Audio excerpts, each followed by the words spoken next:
So I'm out in the courtyard today, out here in beautiful San Francisco, and thinking a lot about ideas and acting in good faith.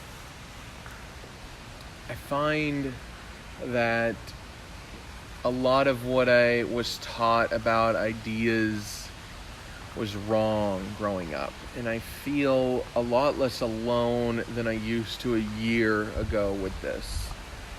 I find that, I'm still outnumbered by the amount of people who still believe what I used to believe, that thoughts make up ideas. But without going into, I guess, the philosophical debate of what's the difference between thoughts and ideas, which I've gone into in the past with live streams and videos that I've done, I just want to go into something a little bit more practical, specifically acting in good faith. So I was watching an episode of Shark Tank, and I think what's really interesting is some of the most intelligent people can be unaware to the point where they don't even seem self-aware. And I think that happens a lot because we're told to be humble or whatever, not brag, not show off. So often we tend to inadvertently be blind to value. And let me tell you a story of what I saw on the Shark Tank. So it was first season. Within the first few episodes, these two really sharp, really intelligent, really motivated and inspirational women came on to share a story of a business they were building with crib covers. And they held 2 patents for them, for the technology, and they had orders coming in, and they had made like $300,000, and it was maybe a couple $100,000, I forget, but it was really, really impressive. And then the sharks started to make offers. And what's really interesting is they really encouraged the women to go and think about it, because they wanted to say no. They didn't want to give up controlling share. And so they told them to go talk about it in the hallway, and they started brainstorming, and they said something that made me feel kind of uncomfortable. They're like, well, we don't really want to give up control, so maybe we should put the idea, part ownership of the idea on the table. And that made me scratch my head. It made me feel like they were acting in bad faith, and I realized they didn't even know it. So when they were like, yeah, we'll put that on the table and that'll get them to come down on the percentage. And it was interesting because they went back into the room and they thought they were really smart for giving their counter offer. And everybody immediately retracted their offers because they realized really quickly that they were just trying to sell them on thoughts, and the idea wasn't even on the table. And what's really interesting is I think a lot of people don't understand that this is the same as acting in bad faith. I think people who are savvy business people would just accuse those really intelligent women of being dumb, but I think a lot of either creatives or people who are new to business would accuse the sharks of being too sharky. I guess they would accuse them of wanting too much control, or the people who fear giving up creative rights, because really the only help they needed was marketing. So it was really, really interesting. I see this happen a lot on anything that could have to do with patents or copyrights or trademarks or anything. People don't understand really what they have that's of value. So they inadvertently market themselves in bad faith.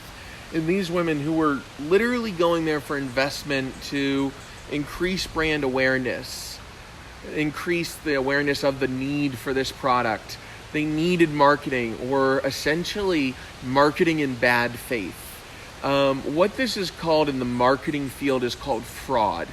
And I've seen the most intelligent, the most motivated, some of the best people with the best ideas commit fraud when they represent themselves. And I've seen it in myself more than anyone. In the past, I fell victim to this more than I'd like to admit. And I didn't understand what it really was that I was bringing to the table. So when people got that and expected that and wanted more of what came naturally to me, the idea that I thought I was selling them on the thoughts, the nice thoughts, the icing on the cake, I essentially started to get upset because I felt like they wanted me to make the entire cake out of icing, when in reality, they already had a cake, or the cake was easy to come by. What they were really interested was, they were interested in the icing, that marketing. And I've come at this from the other end. This is something that it's kind of surreal for me now to come over that hump and realize that I was acting in bad faith for a long time. And I see so many people in business with great business ideas. And I've talked about this in the past, the difference between creative ideas, the things that could be copywritten or patented or trademarked, and then the great business ideas, the models, the plans. And they just don't understand what their value is. And they want their value to be the hard work or the opportunity, when in reality, the idea is something that isn't as interesting, isn't as flashy. It's people are buying your product because of the patent, because of the trademark, because of the brand, not because of how hard you work. They're buying it because of a story they tell themselves, how they feel. So when, marketers tell people, you got to make people feel a certain way, it makes them feel like they're underplaying, maybe an intellectual opportunity, the vision, the hopeful vision, of hope rather than the practicality. And I think it's kind of interesting how often we act in bad faith due to partial unawareness. And it's a lack of self-awareness when it comes to this idea of how people see us. And I think that has a lot more to do with the practical dilemma we find ourselves in as humanity when people are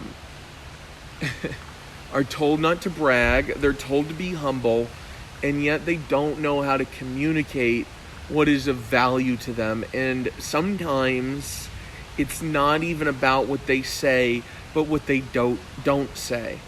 And it's more to do with the inactions, what isn't said, that is the scammy stuff, the things that are left out, that they almost see as unimportant because they're so concerned with protecting their creative integrity that they don't realize what it looks like from the other side, that they could run off and start up a business with anyone else because they own those creative rights. And I think this is why so many creatives get scammed, because people, marketers, business owners, investors will make them feel like they get to have creative control and sign over the things that they don't truly understand.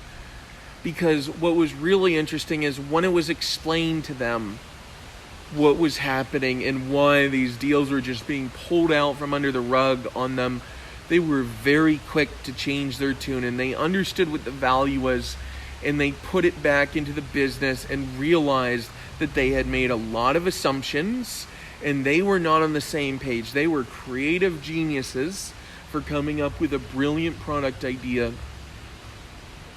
but they didn't get the idea of business. And this is what I saw a couple years ago that I started waking up to as well. And what I see time and time again is we blame and shame the people who think different when, let's be honest, the people on Shark Tank wouldn't be looking for people to pitch them if they had all the energy to do everything they wanted to do, or all the creativity to come up with all the ideas they would ever need. We need each other. Creators and productive people need each other. And I think it's really, really interesting how, when it comes down to it, as important as facts are to business, logic, engineering, sustainability, whatever, at the end of the day, irrationality still wins, because there were two offers on the table. One of them was the smallest amount of money with also the smallest percentage of the company. It was 40% by the female shark. And the other one was 3 different partners that were offering 51, they were going to take 51%, and they were giving, over 100,000 more, plus a lot of capital, production, manufacturing, distribution, marketing to their target audience, a history of marketing to their target audiences for these types of products, 2 software sharks and a manufacturing and distribution shark. And they went with the real estate agent, the real estate broker, the real estate shark that has had a lot of progress, a lot of amazing things happen, and with less money, because they played to that. Even though it was only an 11% difference, they were unwilling to give up control for, essentially more security. And in a way, I respect that, but let's be honest, that was irrational. They were playing into their bias that they believed that these men were going to screw them over. 3 different men were going to screw them over, even though they were bringing a lot more money and a lot more capital, and it was a much more rational option, but they went with the irrational option. And this is what it comes down to. You got to understand that business is 80% belief for the business owners. That's it. And if you're a business owner and you think that your business is more rational than it is belief-based, you're going to have a hell of a time finding fans for your brand, for your business. You're going to have a hell of a time finding customers for your brand or your business. You're going to have a hell of a time finding people who believe in you. You're going to have a hell of a time marketing your brand or your business. And I see this happening over and over again. And I get it. I've been there from a marketing side, getting screwed over left and right, not getting the attention I believed I deserved, because I believed that rational thinking was it. And it crippled me as a marketer, and I see it crippling amazing business ideas, amazing product ideas, because people are, oddly enough, too rational to get the attention they deserve, to get the attention for the good idea that they've created. And it breaks my heart. It really breaks my heart. Because it's taken so much hard work to get where they are. And I think people get to the point where they build something great and they want to market it and they want that easy fix. And people will give them guarantees, which is the scammiest thing ever coming from a creative. It's like somebody guaranteeing that they'll be able to paint you a painting before you've ever seen it and that you're going to love it. With no portfolio. No portfolio. The designer coming to you with no portfolio, saying you're going to love the designs before you've ever even seen it. Would you believe them? No. Like any marketer, they're like the artists of business. If they tell you they can guarantee anything, that's a scam artist. It takes hard work, a lot of experimenting, a lot of trial and error, just like any rational, scientific, good idea. It takes a lot of hard work, a lot of effort. And if any marketer is saying that they can get you the results you need in less than a year without a lot of luck, they're not being honest.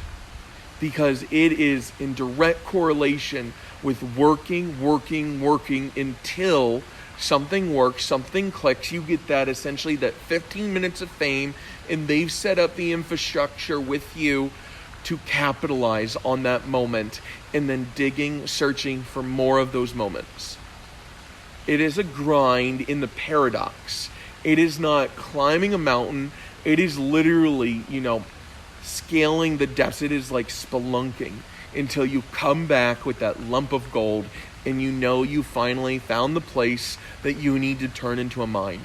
That's what marketing is. It's almost the same. It's literally the same thing that logical fallacies are to logic. You may think you can break it down that it is the same thing as, digging deep, building the stairwell, building the mine shaft, but if you haven't found that there is gold there, you could be wasting your time. And 9 times out of 10, people are wasting their time. And I'd go to say in this, scientific, rational world, 99% of the time, people are wasting their time. Rational ideas are getting lost or bought or acquired to put on a shelf, because what we need to be taught, even more than sales or business acumen or even finance, is how to market good ideas. Whether it's our good ideas, ideas that we stumble across, ideas that we work for, or just our own good ideas. I mean, imagine where the world would be today if psychologists had spent just as much time learning to market themselves in the 50s, 60s, 70s, and 80s and 90s as marketers and PR men and advertisers did. We wouldn't be having this taboo of what's right, a psychologist or a self-help book. It really depends. If you're in crisis, you need external help. But if you're trying to avoid crisis, self-help, it can't hurt. And it's the same thing. If you push things to the point where it's make it or break it and you need a marketing solution now, you're giving up a lot of control. Or you're taking a lot of unnecessary risk. And I hate seeing this happen. And it happens with artists, it happens with musicians, it happens with creative engineers, it happens with, any sort of creative expression that's like a service type business, like creative accountants, creative, software developers, creative chefs, creative, interior designers. I see it happen over and over again. And I'll be honest,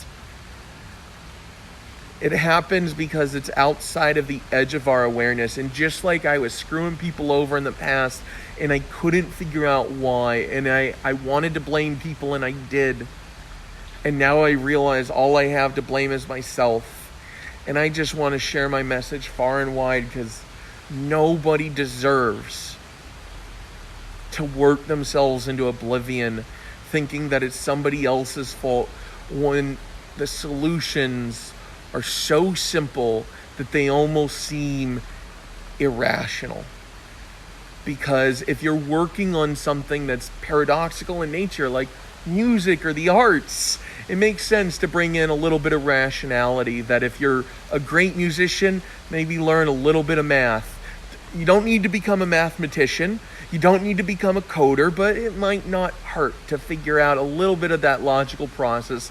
The same way learning to read and write music is, pretty darn valuable. It's not everything. It doesn't make somebody a great musician. I mean, the Beatles didn't learn to read and write music until after they became famous. But it does help. It doesn't hurt. And it's not required to make it. Just like it's not required to understand how to market to create the next big revolutionary logical utility that everyone in the world can use.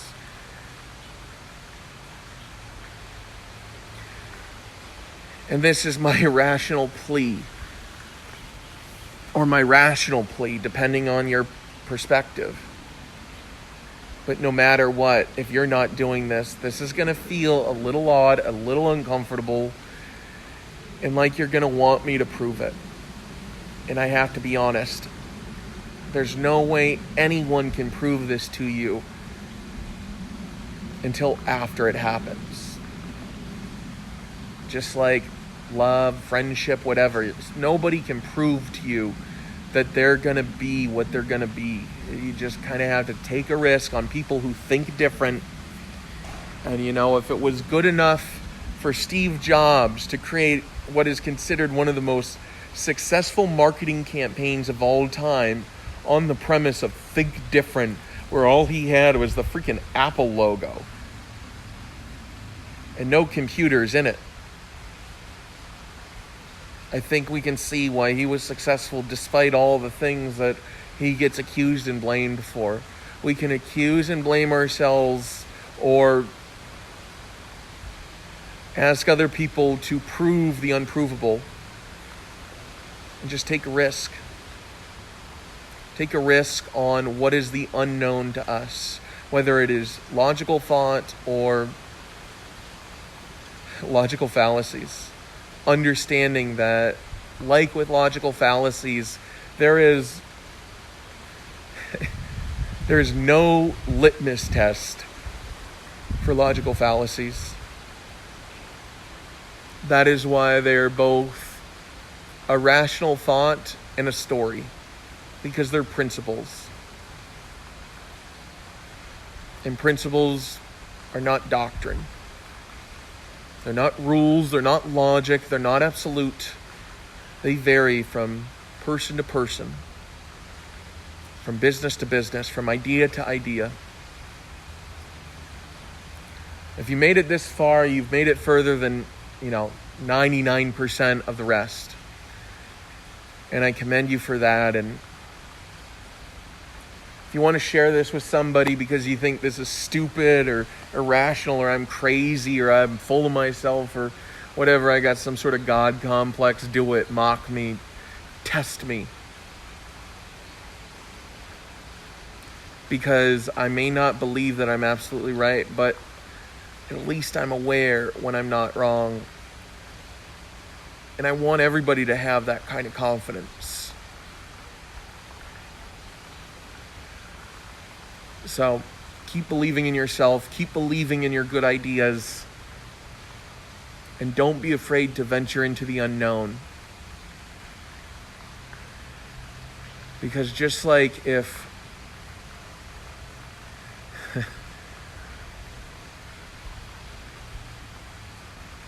we don't take a risk on friendship, on love, we're going to live a very lonely life.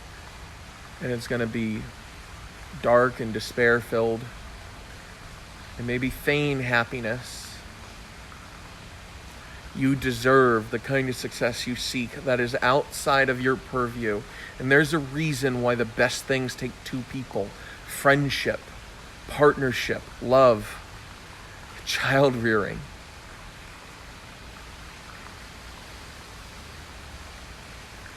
Don't give up on yourself, and you will find people who won't give up on you.